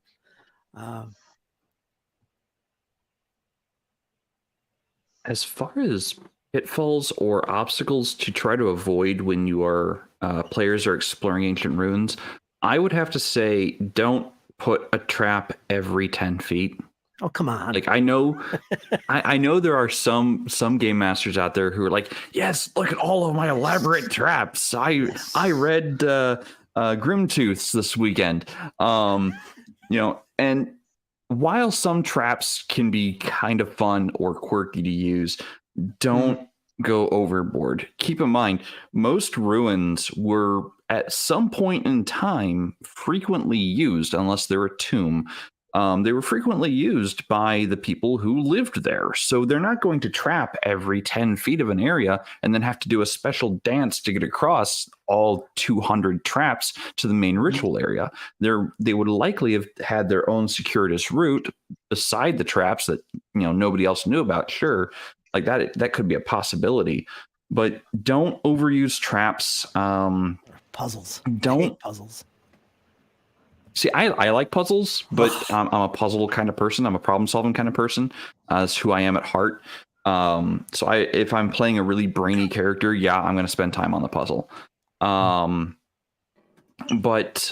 don't overuse puzzles. Don't overuse traps. And really put some thought into why would it be trapped, or why would the puzzle need to be there? Like, what is the purpose of it?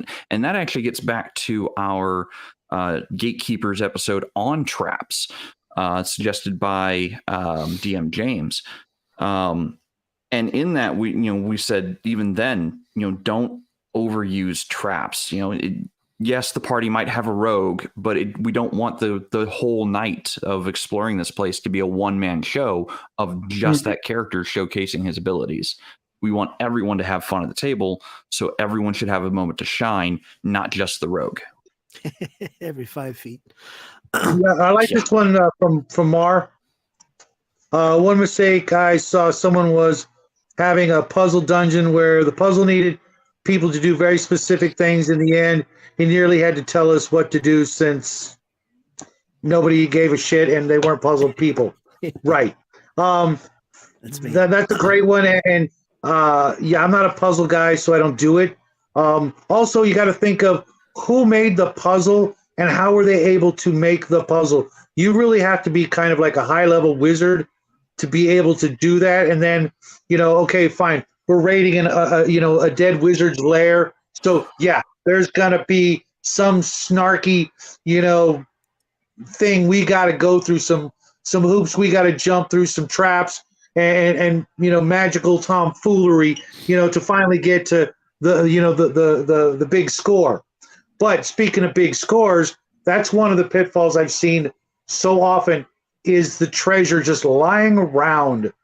The people abandoned it, and they ran for their lives, and now there's treasure. Too much treasure. Sometimes that's cool because that lures them in, but then the treasure's fake or an illusion, or the treasure of the Hydra that lives there that everybody forgets to mention when you go in there, or some other monster. Putting too much treasure that's too easily gotten is an easy pitfall I've seen in the past that I would avoid. Now, one way around that is to throw in a couple of cursed items, and that makes it, kind of fair, kind of messed up. But, there's no such thing as a free lunch. You may walk out with some cool treasure, but guess what? Maybe the actual money itself is cursed, and that's why people keep leaving it. The other pitfall I like to warn people away from is the one way in, the one way out. Okay, unless you're talking about the vault at the end of the dungeon kind of situation where this is the treasure room, there's only one way in, there's only one way out. Well, getting to that vault, don't have that hallway lined with pit traps and, needle traps and stone blocks. And God help you if you use the stone block trap. Well, now the dungeon's over because they can't get through it. They're a bunch of 4th, 5th level party members. The stone block came down, didn't kill anybody, but now they can't get past it. Or worse, they're on the other side. They got past it, but now they can't get out. They may get the treasure, but they're gonna die of starvation because they can't get out of the dungeon. Make another way out, another way in. Maybe they didn't see the secret door the first time around, or something like that. Maybe on the way out, or another check, they'll find that secret door, that secret passageway. Now they could find the king's. This is the way the king got in and out, but nobody else knew about it. And while the stone block, blocked off the entrance to the vault, well, the king, he had his own little, secret way to get in and out. Something like that. Those are two huge things I've encountered in the past. Mind you, it was a while ago, where it made and this goes for just about any good old dungeon out there. These last tips that we just went through. Think about it. They should have at least a 50-50 chance if you're running games where it's kind of fair to their level. I know some people don't. It's like, no, man, it's a 20th level dungeon and they went in like dumbasses. Okay, cool, but that's not really how the game was intended back in the beginning. If you went in a dungeon, it was kind of under this sort of agreement that it's going to be a challenge and it may kill you, but you're not going to be running into ancient red dragons at first level kind of thing. Unless you tell them this is where the ancient red dragon lives, and they say, well, we're going in anyways. Okay, fine. You're all worm feast. I've had when that you're happen. outdoors, however, when you're outdoors, the agreement was anything can happen, and if you see a red dragon overhead, you run for cover and pray to your god. Okay, but once you go in that dungeon, it's sort of an agreed upon situation. That's why the modules said from this level to this level, because otherwise there has to be some gaming aspects to the game, and that's one of them that I always stick by. That like your 5th level, well, this is a 5th level adventure. You're good to go. Oh, you're 5th level. Sorry, this new module I bought clearly says from levels 8 to 10. Maybe someday you'll get there. So with all that said, I have one last question. It's, are there any other things you'd like to add? Any tips or tricks you'd like to share with the audience before we say goodnight?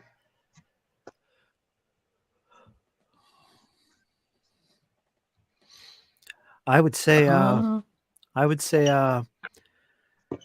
keep to a theme when you do your ruins, or this is generic dungeon stuff, really. Keep to a theme. Don't have a lot of boring rooms and locations. Make everything meaningful and tie together. Not all the rooms, but have some kind of theme behind it all, like the Lost Crypt or some lost ancient civilization storyline, whatever. But tie it together so when characters explore these various rooms, they pick up little hints, so they're learning something, even if they're not fighting or gaining treasure, they're learning something that's interesting as they explore. Also balance your rooms, balance your dungeons so you don't have too many of one type of room, the boring empty rooms, for instance. I hate dungeons that are just constant doors. You want to spread them out a little bit, keep things interesting. Take advantage of things like dungeon dressing and have those cold breezes coming up tunnels or those moaning sounds deep down in the darkness. Do they really want to go there? Or little things along the way, little minor traps, like they might walk down a corridor and a few hints lead them to think that it's a little dangerous to go down this way. And if they do go down there, maybe some rocks fall down. Give them a savings throw to avoid any damage, or take a couple points, whatever. Just keep that fear and wonderment going in the players' minds. Like, boy, do we want to go down here? Something's going on. And let the players' minds just begin to go crazy, tell a story that might not be a story. That kind of thing. Balance. Theme. That kind of thing. Those are some really great points. My only addendum to something like that would be, while you have a theme, make sure that the ruins that you're wanting your players to explore are relevant to the game as a whole and not just a place on a map. Now, if your players, if you're opening up the game world as a sandbox and your players just want to go explore, awesome. But at the same time, if they go explore ruins that have literally nothing to do with the game world or the, what's going on in the world, it'll be very disjointed. Your players will try to somehow connect this ancient ruins to the game in ways that you hadn't planned on, or to you it was just a throwaway adventure night, and it had nothing to do with the story as a whole or the greater campaign. They create their own red herrings. Mm-hmm. They're creating their own red herrings, and then you've got to put up with them going, but why would you put this ruins here if you didn't want us to go there? You got to deal with that kind of nonsense, and I have dealt with that nonsense, and then I quickly learned I don't put anything on the map that I don't intend for my players to go to, and I don't have, if there's no reason for it to be there, it's not there. It's just not there. Or if it is there, I'm going to say, as soon as they roll up on it, they're going to, discover, oh, hey, this place has already been looted once, recently. There may not be anything left. And if they decide to continue to go down in there, that's fine. They can go down in there and waste the night. I've still got my content planned elsewhere. Or maybe I just move the ruins from the place I had originally thought of it as and put it here instead, if it's a sandbox game. Definitely put some thought into your ancient places. Why are they there? Who built them? And for what reason? What secrets do they hold? Are the secrets still relevant to the game world as a whole? Are they relevant to fighting the final encounter or advancing the game in some significant way? Mm-hmm.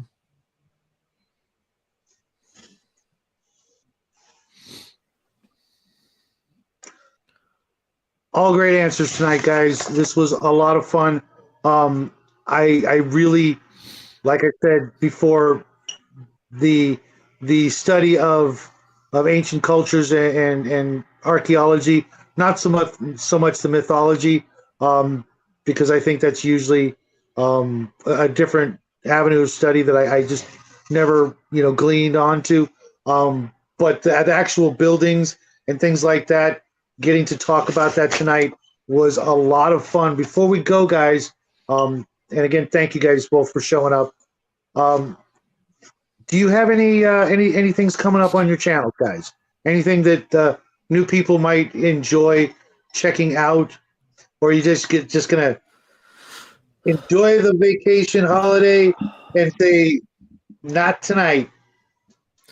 For me, it's next 2 weeks. I'm going to be off doing nothing. Basically, I've got some things to do in real life, but as far as my channel's concerned, I've got a Castles and Crusades campaign coming up starting early next year. I'm looking for more players too. Dedicated campaign we're talking here. I got that coming out. Going to be recording that. Going to be posting that live for you guys to watch. That'll be my second campaign. Later on in the year, it's going to be Traveler, but that's another campaign. Paint and chats are still going on every day. Probably not as much in the next 2 weeks. Occasionally, I might put them up. Shadow, you might see me popping up on your feed. Another random chat and paint along. Got a lot to get done. I'll be there. You know it. You will, and I appreciate it. And that's nothing big planned, really. Not for the next couple of weeks, anyway. But yeah, that's I actually, I hate to admit this, but your show is like a sanctuary, and I don't want like other people there. Does that make me a bad person? I just want to hang out with my friends. I get it. Keep it my secret, I mean, the secret's out, but sometimes it's like it's so cool in the afternoon to get to hang out with you and just chill and talk about this wonderful hobby we've been blessed with, and just hang out with some great people like James L. and yourself, and I hate having to plug your channel, because I know one of these days I'm going to come into your show and I'm going to look up at the numbers. There's going to be like 800,000 people watching your show. And I'm like, right. Well, you ain't going to see my freaking message, I've been doing these paint or something. I've been doing these paint-alongs for about a decade. I've been doing those paint-alongs, sitting there chatting away. I don't have that many yet, so it's going to take a couple more decades, I think, Shadow. Nah, no. You keep hanging out with us, and we'll get you up into the triple digits, and be like, crap. Yeah. Did you see my message? I'm gonna have to like repeat my message or spam my message just to be able to get a word in edgewise. But seriously, folks, if you have not checked out Fritz's channel, do so immediately. Stop everything you're doing. If you're driving, pull off the side of the road and go check out his channel. Sub immediately, because it is absolutely one of my favorite channels. And I literally miss it when it's not on, or I have to do some real world stuff. It just sucks. So how about you, Jade? Well, first off, what is your channel name there, GM Fritz? GM's Alcove. The other channel is a dash of Elan, but that's wargaming oriented. But the main channel is GM's Alcove. That's me. So for me, as far as the next few weeks go, I've actually prepared this. Shadow, if you want to pop me into solo mode or big screen me. See here. Oh, yes. So this is actually the Gatekeepers schedule for the next several weeks. On Wednesday, December 28th, we invite you all to hear why we call ourselves the Gatekeepers. We restate our mission statement and participate in a lightning round of questions from you, the community, and from, not just our Discord, but from chat as well. On Wednesday, January 4th, we're going to pay homage to Tolkien. How much Middle-earth should you be using in your games? Shadow is going to be leading that topic. On January 11th, we're going to have an omnibus. Now, this omnibus is going to cover several topics that we just can't fill out a full 2 hours on. And these are topics from our community at Gatekeepers Discord, as well as, from different episodes we've had in the past. These are all questions that have come up, here and there. So we're going to try to knock out as many of those as possible in that evening. Then on Wednesday, January the 18th, we're going to have the Baron G-Rock come on and teach us how to play Exalted.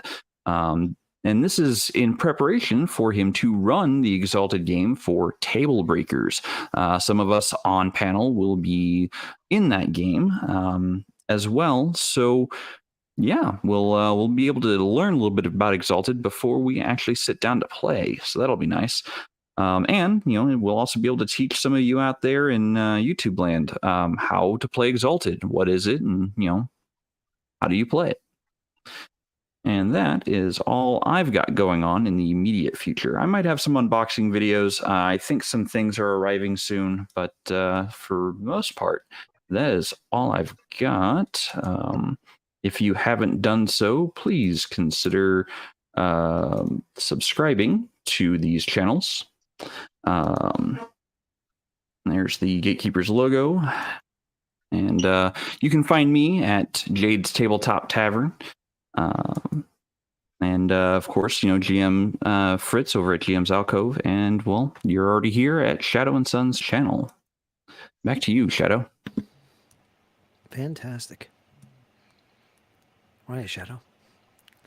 And you forgot tomorrow night we will be playing some D&D with Connell, the Cigar DM, who could not make it tonight because he was doing real-world grown-up stuff. Imagine that. Friday. That depends on weather, though. Yeah, right. We may not have power here in Central Illinois. Right. If we get preempted, then I'll do some Christmas wrapping or something like that. No, I will not wrap. I will wrap presents. Sorry, guys, didn't get your hopes up. And then Friday we'll all probably be hanging out with Max. Again, weather and things like that permitting, and have one last hurrah before the holidays gets us and just takes over all of our waking moments, right?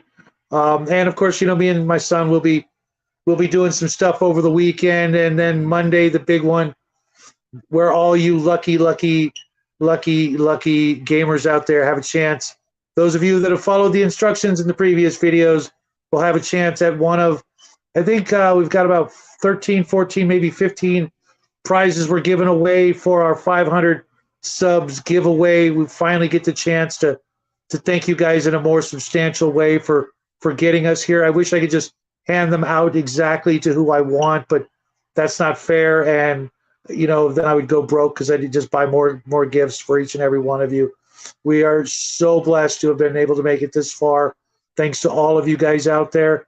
And, you're all now family. So, when I pass away, no, that doesn't mean you get to come to the wake, but, you can try to, get a hold of my lawyer and see what I left you, but that's many, many decades away.